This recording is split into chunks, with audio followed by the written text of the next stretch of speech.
Hello guys, तो आज हम बात करने वाले हैं सी मॉन्स्टर मूवी की, जो कि हाल ही में रिलीज हुई है। तो गाइस स्टोरी को स्टार्ट करते हैं, आपको ये याद ना दिलाते हुए कि आपको वीडियो को अपना बहुत सारा प्यार देना है। स्टोरी की स्टार्टिंग में हमें एक छोटे से लड़के को बीच समुद्र में अकेला दिखाते हैं। तभी वहाँ एक पायरेट शिप आता है जिसका नाम तूफान होता है। उसके कैप्टन का नाम कैप्टन क्रो होता है, जो कि समुद्र में उस अकेले बच्चे को जिसका नाम जेकब है उसे अपने साथ ले जाता है। फिर उसके बाद कई साल बाद का सीन दिखाते हैं, जहाँ एक मैजी नाम की बच्ची बहुत सारे बच्चों को ये कहानी सुना रही होती है। कई सदियों पहले मॉन्स्टर जमीन पर आकर लोगों को खा जाते थे, तभी शिकारी आ गए जो कि मॉन्स्टर का शिकार करने लगे, जिसकी वजह से मॉन्स्टर अब जमीन पर नहीं आते हैं। और शिकारियों के जहाजों में सबसे अच्छा जहाज तूफान है और सबसे बहादुर कैप्टन कैप्टन क्रो है। तभी उन बच्चों की देखभाल करने वाली वार्डन आ जाती है और उन सबको सुलाकर रूम को क्लोज कर चली जाती है। तभी मैजी उठती है और विंडो के थ्रू बाहर घूमने चली जाती है, जिसपे कैप्टन क्रो और जेकब, जो कि अब बहुत बड़ा हो चुका है, वो दोनों रेड प्लस्टर नाम के सी मॉन्स्टर की बात कर रहे होते हैं, जो कि सबसे खतरनाक सी मॉन्स्टर है और वो उनकी शिप के आगे ही होता है। तो कैप्टन क्रो जेकब से कहता है, मैंने इस पल का 30 साल से इंतजार किया है। मैं रेड प्लस्टर से 3 साल से बदला लेना चाहता था। तभी जेकब की नजर दूसरी तरफ पड़ती है, जहाँ दूसरे पायलट के जहाज पर एक दूसरे मॉन्स्टर ने हमला कर दिया होता है और उस जहाज की हालत खराब होती है। तो जेकब कैप्टन से कहता है हमें उनकी मदद करनी होगी, लेकिन कैप्टन दूसरे पायलट्स की मदद करने से इनकार कर देता है, क्योंकि रेड प्लस्टर का शिकार करने का मौका उसे बहुत मुश्किल से मिला था।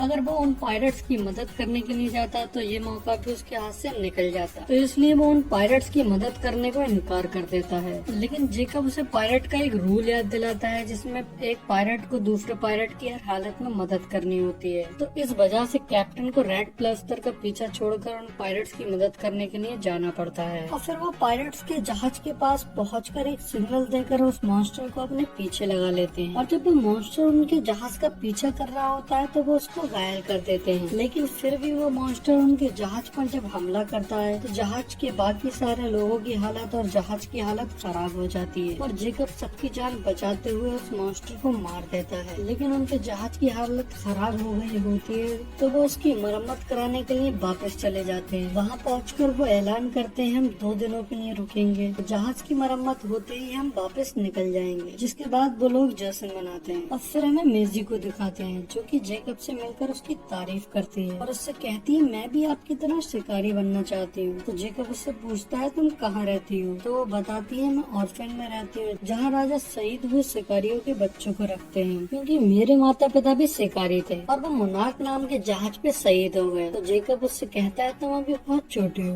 थोड़ी बड़ी हो जाओ फिर जहाज पर जाना। लेकिन मेरी जिद करने लगती है, तो जेकब उसे ऑर्फनेज भिजवा देता है। और उसके बाद अगले दिन कैप्टन और जेकब राजा के पास जाते हैं। यहाँ उन दोनों को लगता है कि राजा उनसे खुश होंगे क्योंकि उन्होंने एक सी मॉन्स्टर को मारा है। लेकिन राजा को ये पता चल गया होता है कि कैप्टन ने अपने रूल के चक्कर में रेड प्लस्टर को जाने दिया, जिसकी वजह से राजा उनसे नाराज होकर कहता है, हमें तुम्हारी अब जरूरत नहीं है। अब वो उन लोगों को एक जहाज दिखाता है और कहता है, अब से सी मॉन्स्टर को मारने का काम हमारे एडमिरल कर लेंगे। कैप्टन क्रो को ये बात जानकर बहुत गुस्सा आ जाता है और राजा को भला बुरा कह देते हैं। तो राजा उन्हें गिरफ्तार करने का ऑर्डर दे देता है। लेकिन जेकब राजा से कहता है, हमें सिर्फ एक मौका दे दीजिए, अगर हमने रेड प्लस्टर को मार दिया तो हमारे साथ काम करते रहना, पर हमसे पहले अगर एडमिरल ने रेड प्लस्टर को मार दिया तो मैं मान लूंगा आपको हमारी जरूरत नहीं है और हम चुपचाप यहाँ से चले जाएंगे। जिसके लिए राजा और एडमिरल मान जाते हैं। तभी इसके बाद तूफान को दिखाते हैं, जहाँ पर मदिरा के ड्रम खोले जा रहे होते हैं, इस खुशी में कि आज हम रेड प्लस्टर को मार देंगे। तभी उन मदिरा के ड्रम में से मैसी निकलती है, जो कि किसी तरह छुपकर ड्रम में बैठ गई थी। तो उसे देखकर जेकब कहता है, तुम यहाँ क्यों आई? लेकिन मैसी फिर से कहती है, मैं तुम्हारी तरह बनना चाहती हूँ। कैप्टन कहता है, इसे जहाज पर रहने दो। वो ऐलान करता है, इसके बाद तूफान का कैप्टन जेकब होगा। फिर हमें दिखाते हैं वो लोग रेड प्लस्टर के पास पहुँच जाते हैं और उस पर हमला करके उसके अंदर भाले भोग देते हैं, जिनमें रस्सी बंधी होती है और उस रस्सी का दूसरा हिस्सा जहाज से बंधा होता है, जिससे रेड प्लस्टर जहाँ भी जाता है जहाज भी उसके पीछे पीछे उसी स्पीड से जाता है। तभी रेड प्लस्टर वहीं गोल गोल घूमने लगता है, जिससे वहाँ पर एक टोर्नेडो बनने लगता है। तो जेकब कैप्टन से कहता है, हमें रस्सी को काटना होगा, नहीं तो सब लोगों की जान चली जाएगी। लेकिन कैप्टन ऐसा करने से इनकार कर देता है। तभी हमें दिखाते हैं मेजी रस्सी को काट रही होती है, तो कैप्टन उससे मना करता है और जेकब को उससे रोकने को कहता है। तो जेकब मेजी के पास जाता है, लेकिन उसके हिसाब से भी रस्सी को काटना सही था, इसलिए वो मेजी को नहीं रोकता है और जब रस्सी कटती है तो शिप में एक झटका आता है जिससे जेकब और मेरी जहाज से निकलकर पानी में गिरते हैं। कैप्टन जेकब से कहता है इस लड़की को यहाँ लेके आओ, मैं इसे जान से मार दूंगा, लेकिन जेकब ऐसा नहीं करता है। वही जहाज से गिरी हुई एक बोट पे मैसी को बिठाता है और जहाज से दूर जाने लगता है। तभी अचानक से मॉन्स्टर बाहर आता है और उन दोनों को खा जाता है और वहाँ से चला जाता है। तो इसे देखकर कैप्टन को बहुत दुख होता है क्योंकि कैप्टन जेकब को अपने बेटे की तरह मानता था। और कैप्टन की जहाज की हालत बहुत खराब हो गई थी, उसके अंदर छेद हो गए थे जिससे उसके अंदर पानी भरने लगा था। तो वो पास के एक आइलैंड की ओर चल देता है। तभी हमें जेकब और मेसी को दिखाते हैं जो कि रेड प्लास्टर के पेट में होते हैं और वो उसकी नाक के थ्रू बाहर आकर देखते हैं तो वो एक आइलैंड पे होते हैं। जब वो उसके नाक के थ्रू बाहर आते हैं तो जेकब रेड प्लास्टर को मारने की कोशिश करता है लेकिन उसका कुछ नहीं कर पाता है और रेड प्लास्टर उससे कुछ नहीं कहता है। समुद्र से निकलकर आइलैंड पे चला जाता है जहाँ मेजी को ये समझ आता है कि मॉन्स्टर इतने भी बुरे नहीं होते हैं। तभी वो लोग भी आइलैंड पे जाके कुछ खाते पीते हैं और सुबह को मेजी को एक ब्लू कलर का छोटा सा मॉन्स्टर मिलता है जिसके साथ वो खेल रही होती है। तभी वहाँ पर जेकब आ जाता है और वो कहता है हमें यहाँ से जाना होगा। तभी वो दोनों बोट पे बैठकर जाने लगते हैं तो वहाँ अचानक से एक बहुत बड़ा सा मॉन्स्टर आ जाता है जो कि उन दोनों को मारने ही वाला होता है। तभी रेड प्लास्टर आकर उन दोनों की जान बचाता है और उस मॉन्स्टर से लड़ने लगता है। तो वो मॉन्स्टर रेड प्लास्टर पर भारी पड़ता है तो जेकब और मेजी रेड प्लास्टर की मदद करते हैं उस मॉन्स्टर को हराने में, जिससे रेड प्लास्टर उस मॉन्स्टर को हरा देता है। तो मेजी को ये विश्वास हो जाता है कि सारे मॉन्स्टर बुरे नहीं होते हैं, लेकिन जेकब इस बात को अभी भी नहीं मान रहा होता है। तभी मेजी रेड प्लास्टर को समझाने की कोशिश करती है, वो उन्हें पास के आइलैंड तक पहुंचाते। जेकब उससे कहता है तुम पागल हो गई हो, वो तुम्हारी बात को कैसे समझेगा। तो रेड प्लास्टर पानी के अंदर चला जाता है और फिर बाहर आता है तो जेकब की बोट रेड प्लास्टर के ऊपर आ जाती है और वो उन्हें उस आइलैंड की ओर लेके चल देता है। फिर हमें दिखाते हैं कैप्टन किसी से एक हथियार लेता है जिससे किसी भी सी मॉन्स्टर को बेहोश किया जा सकता है और वो उस हथियार को अपने जहाज पर लगाकर रेड प्लास्टर को ढूंढने के लिए निकल जाता है। और वहीं जेकब और मेसी मिलकर रेड प्लास्टर के ऊपर लगे हुए बालों को निकाल रहे होते हैं और फिर वो लोग आइलैंड तक पहुंच जाते हैं। तो जेकब और मेसी उसे बाय बोलते हैं, जहाँ जेकब बाय बोलते टाइम उससे कहता है मैं आज से सी मॉन्स्टर को शिकार करना बंद कर दूंगा। और वो ये कह ही रहा होता है इतने में वहाँ पर एडमिरल अपने जहाज के साथ आ जाता है और रेड प्लास्टर पे हमला करने लगता है। तो रेड प्लास्टर उनके जहाज को तबाह कर देता है और वो एडमिरल को मार रहा होता है। तो जेकब उसे रोकता है और उसे समझाता है कि हमें जंग को खत्म करना है। तो रेड प्लास्टर रुक जाता है और रेड प्लास्टर की नजर मेजी पे पड़ती है जो कि एडमिरल के हमला करने की वजह से जख्मी हो गई थी।